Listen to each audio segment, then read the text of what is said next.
Chapter 7 of Alice's Adventures in Wonderland by Lewis Carroll.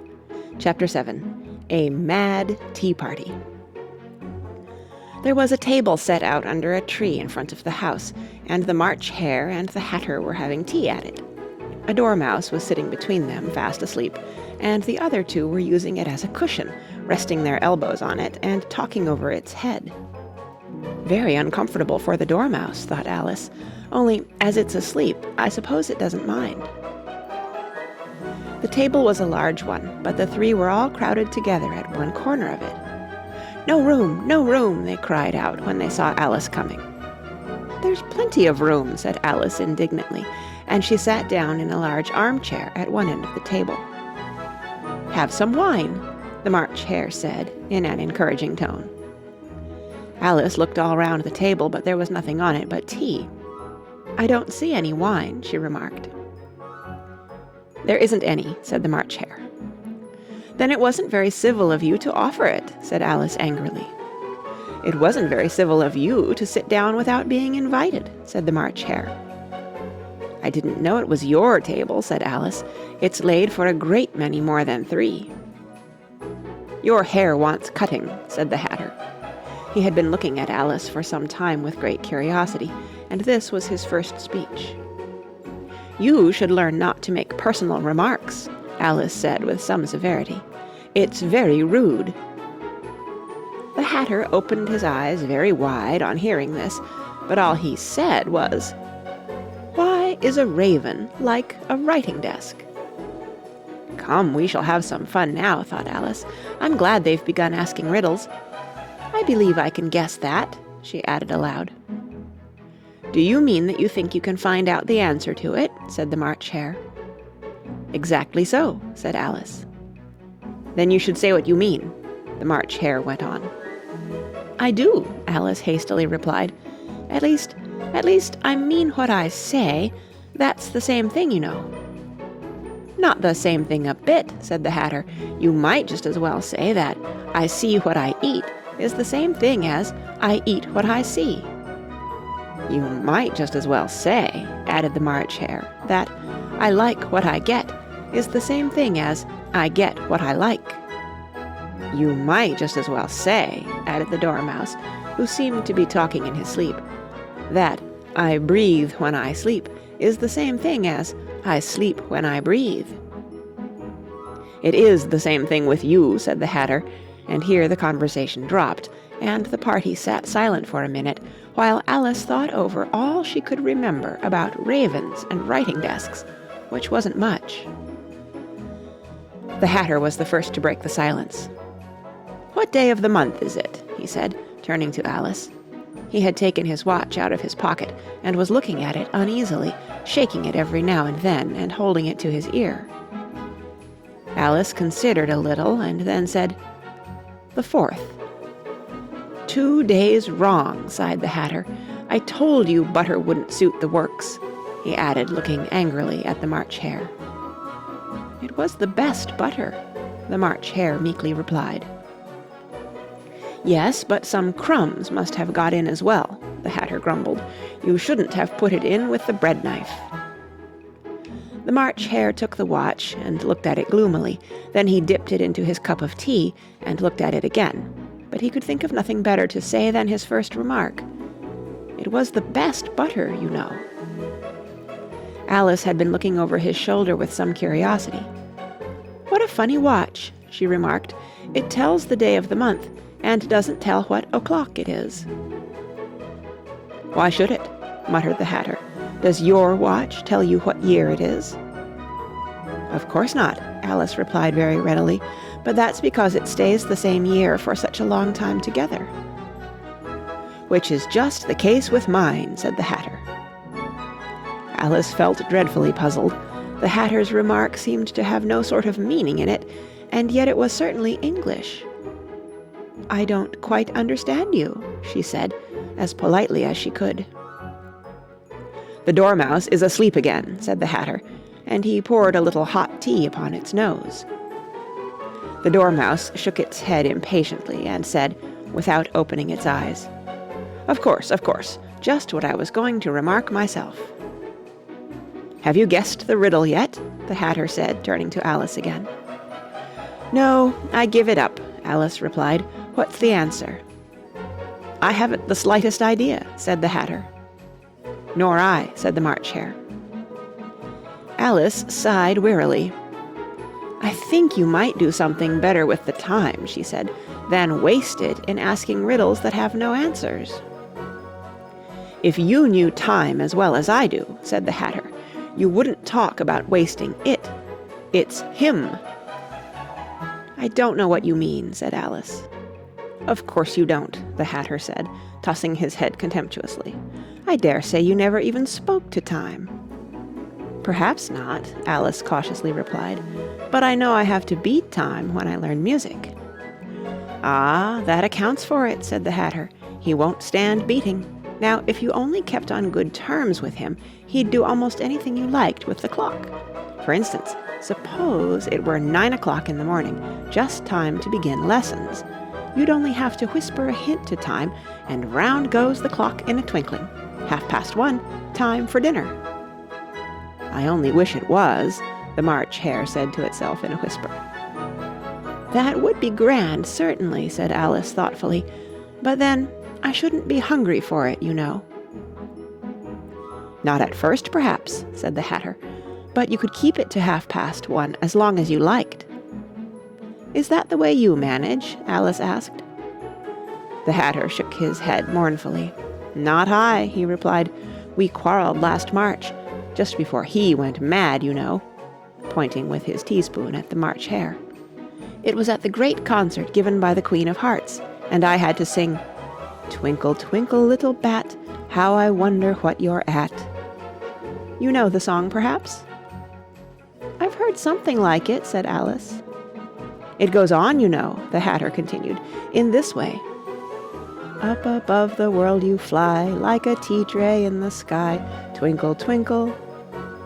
Here the Dormouse shook itself and began singing in its sleep, "Twinkle, twinkle, twinkle, twinkle," and went on so long that they had to pinch it to make it stop.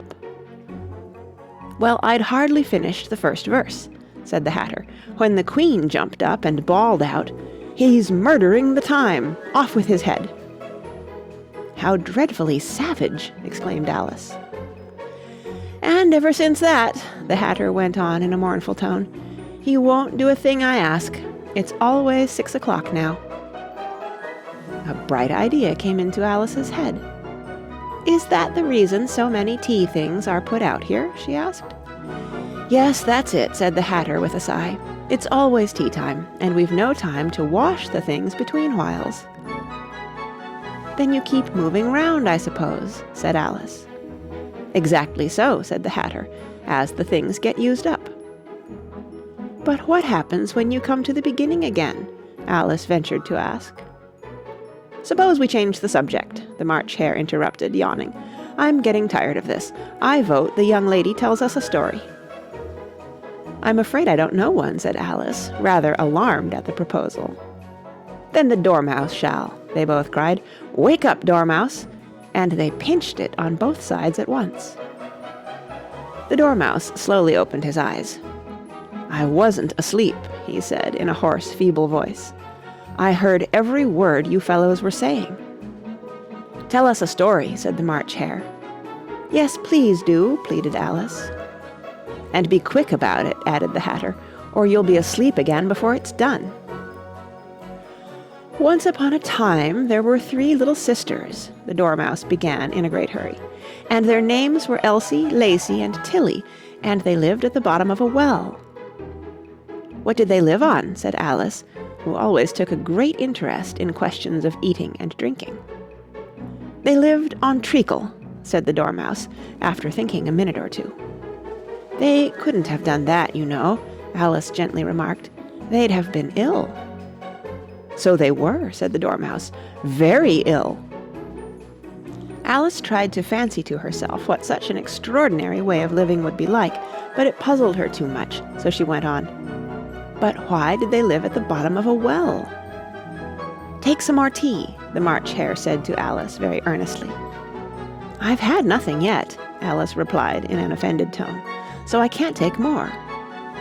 "You mean you can't take less," said the Hatter. "It's very easy to take more than nothing." "Nobody asked your opinion," said Alice. "Who's making personal remarks now?" the Hatter asked triumphantly. Alice did not quite know what to say to this, so she helped herself to some tea and bread and butter, and then turned to the Dormouse and repeated her question. Why did they live at the bottom of a well? The Dormouse again took a minute or two to think about it, and then said, "It was a treacle well." "There's no such thing," Alice was beginning very angrily, but the Hatter and the March Hare went, "Shh, shh," and the Dormouse sulkily remarked, "If you can't be civil, you'd better finish the story for yourself." "No, please go on," Alice said very humbly. "I won't interrupt again. I dare say there may be one." "One indeed," said the Dormouse indignantly. However, he consented to go on. "And so these three little sisters, they were learning to draw, you know." "What did they draw?" said Alice, quite forgetting her promise. "Treacle," said the Dormouse, without considering at all this time. "I want a clean cup," interrupted the Hatter. "Let's all move one place on." He moved on as he spoke, and the Dormouse followed him. The March Hare moved into the Dormouse's place, and Alice rather unwillingly took the place of the March Hare. The Hatter was the only one who got any advantage from the change, and Alice was a good deal worse off than before, as the March Hare had just upset the milk jug into his plate. Alice did not wish to offend the Dormouse again, so she began very cautiously. "But I don't understand. Where did they draw the treacle from?" "You can draw water out of a water well," said the Hatter, "so I should think you could draw treacle out of a treacle well, eh, stupid?" "But they were in the well," Alice said to the Dormouse, not choosing to notice this last remark. "Of course they were," said the Dormouse. "Well in." This answer so confused poor Alice that she let the Dormouse go on for some time without interrupting it. "They were learning to draw," the Dormouse went on, yawning and rubbing its eyes, for it was getting very sleepy.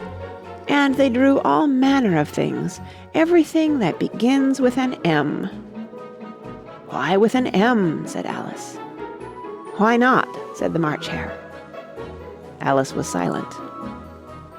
The Dormouse had closed its eyes by this time, and was going off into a doze, but on being pinched by the Hatter, it woke up again with a little shriek, and went on, "That begins with an M, such as mousetraps, and the moon, and memory, and muchness. You know you say things are much of a muchness. Did you ever see such a thing as a drawing of a muchness?" "Really, now you ask me," said Alice, very much confused, "I don't think—" "Then you shouldn't talk," said the Hatter. This piece of rudeness was more than Alice could bear. She got up in great disgust and walked off. The Dormouse fell asleep instantly, and neither of the others took the least notice of her going, though she looked back once or twice, half hoping that they would call after her. The last time she saw them, they were trying to put the Dormouse into the teapot.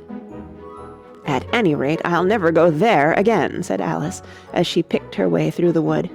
"It's the stupidest tea party I ever was at in all my life." Just as she said this, she noticed that one of the trees had a door leading right into it. "That's very curious," she thought, "but everything's curious today. I think I may as well go in at once." And in she went. Once more she found herself in the long hall and close to the little glass table. "Now I'll manage better this time," she said to herself, and began by taking the little golden key and unlocking the door that led into the garden. Then she went to work nibbling at the mushroom. She had kept a piece of it in her pocket, till she was about a foot high. Then she walked down the little passage, and then she found herself at last in the beautiful garden, among the bright flower beds and the cool fountains. End of chapter 7.